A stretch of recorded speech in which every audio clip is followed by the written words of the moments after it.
Welcome everyone in your own channel वंश and वैल्यूशर। Hi, it's me रात्रि शेख और आज मैं आप सबके साथ माई इमॉर्टल का 4th चैप्टर स्टार्ट करने जा रही हूँ। तो चलिए इसे स्टार्ट करते हैं।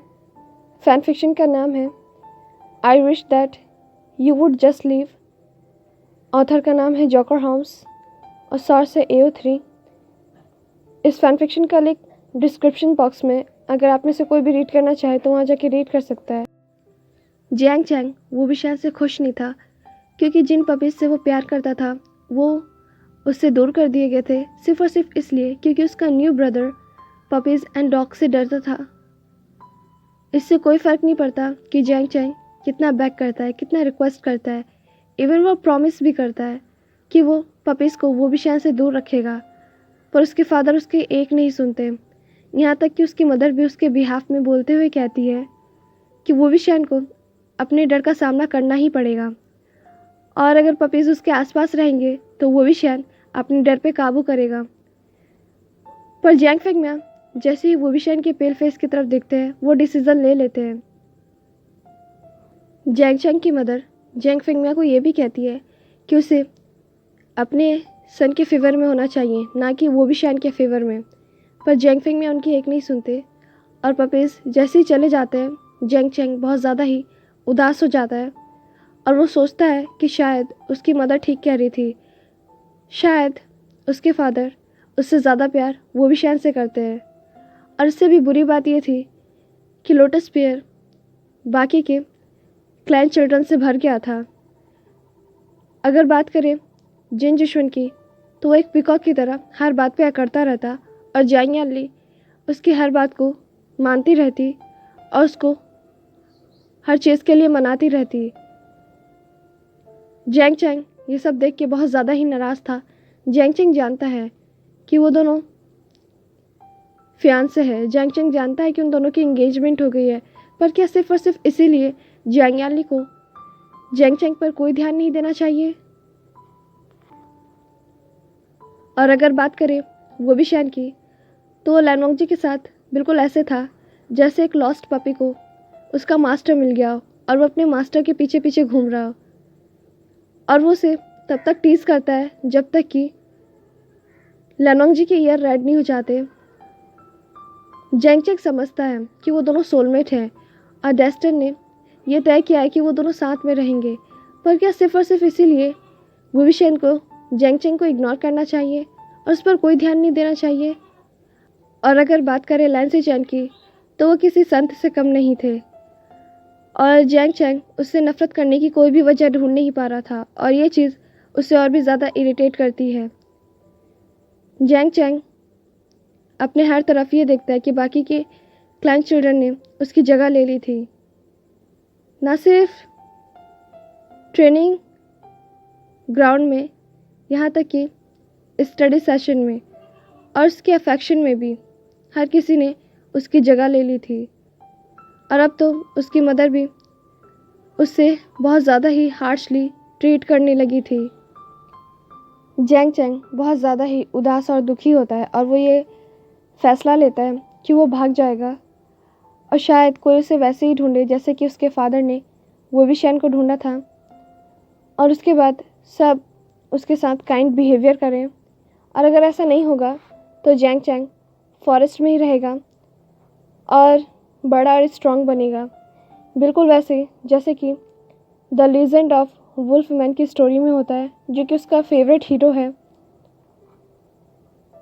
फॉरेस्ट में उस बच्चे को छोड़ दिया जाता है और वुल्फ उस बच्चे को पालते हैं और उसे बड़ा और स्ट्रॉन्ग बनाते हैं। जैसे ही वो ह्यूमन वर्ल्ड में वापस आता है तो वहाँ के विलेजर्स उसे गॉड की तरह ही वर्शिप करते हैं, और वो ऐसा ही करता है। जियांग चैंग मिडनाइट में बिना किसी की नज़र में आए वहाँ से भाग जाता है, और वह बहुत दूर था, और उसके एब्सेंस का पता तब चलता है जब जियांग यानली उसे ब्रेकफास्ट के लिए बुलाने के लिए आती है, और पूरे ही लोटस पेयर में हंगामा मच जाता है। पूरे 2 दिन हो चुके थे पर जियांग चैंग का कहीं भी कोई पता नहीं चलता। मैडम यूँ कहती है, मुझे समझ नहीं आता कि आप सब इतने छोटे से बच्चे को अब तक ढूंढ क्यों नहीं पाए। मैडम यू के सामने सारे ही आदमियों के सर शर्म से झुके हुए थे, क्योंकि उनके पास कोई बहाना नहीं था। वो भी अपने यंग मास्टर से बहुत ज़्यादा ही प्यार करते थे। जितना कि वो अडोरेबल था उतना ही वो गुस्सैल भी था, पर फिर भी वो उनसे प्यार करते थे। जेंग फिंग मियाँ जो कि बहुत ज़्यादा वरिड थे, वो बीच में आते और कहते हैं, माय लेडी, हर कोई अपना बेस्ट दे रहा है हमारे सन को ढूंढने के लिए। मैडम यू कहती है, हाँ, और इसीलिए अब तक वो मेरे सन को ढूंढ नहीं पाए हैं। मैडम यू कहती है, क्या मैं तुमसे कुछ पूछ सकती हूँ? एक 6 साल का बच्चा कैसे फुली ग्रोन कल्टीवेटर से खुद को इतनी देर तक छुपा के रख सकता है? और तुम सेक लीडर, क्या तुम कोशिश भी कर रहे हो अपने चिल्ड्रन को ढूंढने की, या फिर तुम ग्रेटफुल हो इस अपॉर्चुनिटी के लिए क्योंकि अब तुम उस बच्चे को हमारे सन की जगह दे सकते हो? वैसे भी तुम्हें उस बच्चे के अलावा कुछ और दिखता कहाँ है? तुमने जैंग चैंग को उसके पपीज़ को रखने भी नहीं दिया। ऐसा कौन सा बच्चा है जो उस घर में रहना चाहेगा जबकि उसे पता है कि उसके फादर उससे बिल्कुल भी प्यार नहीं करते? जैंग फिंग में अपने गुस्से पे कंट्रोल करते हुए कहते हैं, इनफ माय लेडी। पर मैडम यू अब गुबिशन की तरफ देखती है। गुबिशन जिसका फेस पूरी तरह से पेल हो चुका था। मैडम यू रोते हुए कहती है, ये सब तुम्हारा फॉल्ट है। गुबिशन कोई रिप्लाई नहीं देता क्योंकि उसे भी यही फील होता है कि सब कुछ उसकी गलती है। उसने इतनी जल्दी लेनोंग जी को पा लिया, इसलिए वो बहुत खुश था और वो भूल गया था कि जैंग चैंग कैसा फील करेगा या फिर जैंग चैंग कितना दुखी है। उसने कसम खाई थी कि वो अपने ब्रदर को प्रोटेक्ट करेगा और उसने उस पर ध्यान भी नहीं दिया कि वो कितना दुखी है कि उसे यहाँ से भागना पड़ा। गुबिशन को याद आता है वो इंसिडेंट जब वो पपीज से डर गया था। गुबिशन को खुद पर असेम्ड फील होता है। उसने कसम खाई थी कि इस बार वो अपने अडॉप्टिव फैमिली को सपोर्ट करेगा, पर फिर भी वो नहीं कर पाया। जैंग फिंग मियाँ गुस्से में कहते हैं, इनफ, तुम इतने छोटे से बच्चे को ब्लेम नहीं कर सकती। ये जैंग चैंग की अपनी मर्जी थी कि वो यहाँ से भागना चाहता था, इसमें वो भी शान ने कुछ नहीं किया है। मैडम यू गुस्से में अपने जीडियन को निकालती हैं और हर कोई ये देख के शॉक्ड हो जाता है, इवन जैंग फिंग में भी। उन्होंने कभी भी मैडम यू को ऐसे नहीं देखा था और वो अपने हस्बैंड से फॉर्मली बोलती है, ये बात जान लो ग्रेट सेक लीडर ऑफ यूनमक जियांग, अगर मेरे सन को कुछ भी हुआ, अगर वो मरा। वो भी शान कहता है, नहीं, ऐसा नहीं होगा। इससे पहले कि लैनोंग जब वो भी शान को रोके, वो भी शान दौड़ते हुए जैंग फिंग मियाँ और मैडम यू के सामने आता है और कहता है, जैंग चैंग नहीं मरेगा, उसके साथ ऐसा कुछ नहीं होगा। जैंग चैंग बड़ा होगा और स्ट्रांग बनेगा और एक सेक लीडर बनेगा। वो भी शान के आंखों से आंसू बह रहा था जो कि उसके चिक्स पे जा रहा था। मैडम यू और जैंग फिंग मियाँ दोनों ही फ्रोन हो जाते हैं। मैडम यू गुस्से में वो भी शान की तरफ देखती है और कहती है, तुम्हें ये कैसे पता? मैडम यू इतनी सॉफ्टली बोलती है कि सिर्फ वो भी शान और जैंग फिंग मियाँ ही उसकी आवाज़ें सुन पाते हैं। वो भी शान डिक्लेयर करते हुए कहता है, मैं जानता हूँ। वो भी शान अपना थंब अपने चेस्ट पर रखता है और कहता है, क्योंकि जैंग चैंग और मैं, हम दोनों ही ब्रदर ऑफ हार्ट है, इसीलिए मुझे पता है। एंड ऑफ कोर्स जैंग चैंग ने ऐसा कुछ नहीं कहा था। इनफैक्ट इस लाइफ टाइम में तो ऐसा कुछ नहीं कहा था। हाँ, ये एक बार फ्यूचर में उसने ऐसा ज़रूर कहा था जब वो ड्रंक हो गया था। सो टेक्निकली वो भी शायद झूठ नहीं बोल रहा था। ऐसा लग रहा था जैसे मैडम यू के पास अब कोई भी स्ट्रेंथ नहीं बचा है। इतने में ही जैंग फिंग ने अपने आर्म्स को मैडम यू के वेस्ट के पास रैप करते हैं और उसे अपनी तरफ खींचते हैं और वो कामिंगली कहते हैं, माय लेडी, हम अपने सन को ढूंढ लेंगे। मैं कसम खाता हूँ कि जब तक मैं ज़िंदा हूँ मैं हमारे चिल्ड्रन को कुछ नहीं होने दूंगा। लेनोंग जी लैंसी चैन के स्लीव को खींचता है। लैंसी चैन समझ जाते हैं कि उसका ब्रदर क्या चाहता है।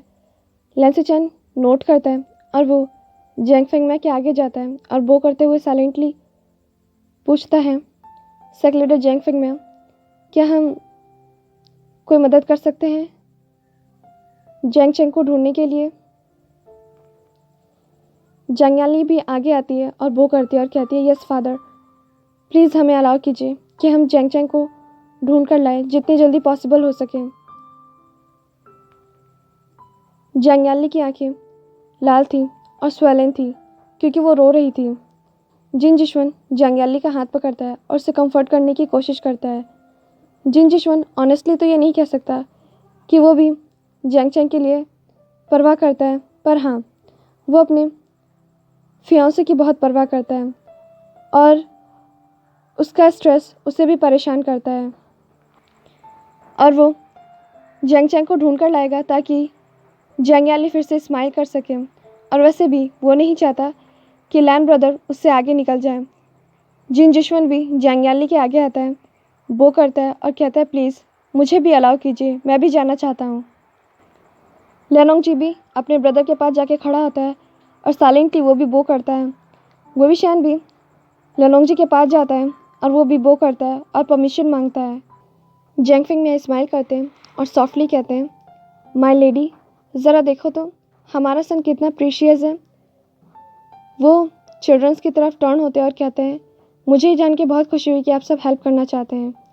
मैडम यू अपने मेट की तरफ देखती है और नोट करती है यिनजू और जिनजू वो दोनों ही समझ जाते हैं और वो दोनों उन सारी चिल्ड्रन को अपने साथ ले जाते हैं। लैंसी चैन सभी को हॉल से बाहर ले जाते हैं और वो सजेस्ट करते हैं क्या हमें टाउन में जाकर पूछना चाहिए। वो भी शैन अपनी शीजे की तरफ टर्न होता है और कहता है शीजे, मैं एक रिक्वेस्ट करना चाहता हूँ। वो भी शैन सीरियसली ये कहता है। जैसे ही वो भी शैन अपनी बात बताता है, सारे ही शॉक्ड हो जाते हैं। जंगयाली कहती है क्या तुम श्योर हो आशियन? वो भी शैन नोट करता है। जिन जिशुन कहता है वेरी वेल, तो अब हमें अलग हो जाना चाहिए, इससे हम जंगचैन को जल्दी ढूंढ पाएंगे। जंगयाली, जिन जिशुन और जिनजू वो सब एक साथ जाते हैं। वहीं दूसरी तरफ यिनजू लैन ब्रदर्स और वो भी शैन के साथ जाती है। वो सब टाउन में जाते हैं और पूछते हैं पर किसी ने भी उस बॉय को नहीं देखा था। और फाइनली वो सब रेड लाइट डिस्ट्रिक्ट में आते हैं। लैंसी चैन एक फ्रजाइल बॉय को देखता है जिसे सब मैंग्याओ कह रहे थे। उसने पर्पल रोब्स पहन रखे थे। मैंग्याओ सोचता है और कहता है वो फॉरेस्ट में गया है। 2 दिन पहले सनराइज़ के वक्त मैंने उसे अपने विंडो से देखा था। लैंसी चैन बो करते हैं और ग्रेटफुली स्माइल करते हुए कहते हैं thank you so much young master मैंग्याओ।